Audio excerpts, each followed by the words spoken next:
جو چیزیں رب نے اپنے ذمے لے لی ہیں، اس کا وعدہ کر لیا ہے، وہی اس سے مانگتے پھرتے ہیں۔ وہ تو کہہ چکا کہ میں تمہیں پالوں گا، تمہیں رزق دوں گا، تو اس کو میں ہر 2 منٹ کے بعد بتانے جاتا ہوں یا اللہ میرے کنستر میں آٹا ختم ہو گیا، وہ آٹا دے دے۔ تو جو چیز اس نے اپنے ذمے خود لازم کر لی اور اس کی ذمہ داری اس نے قبول کی اور کہہ دیا کہ میری یہ ذمہ داری میری ہے، تو پھر ان چیزوں کا اس سے کیا مانگنا؟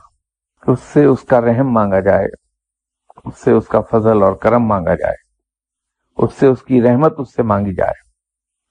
اور پھر سب سے بڑھ کر یہ ہے کہ جب رب ہمارا سب سے اونچی شان والا ہے، سب سے بڑا ہے، تو اس سے کوئی ایسی چیز مانگی جائے جو اس کے شایان شان ہو۔ حقیر چیزیں اس سے کیا مانگے بندہ؟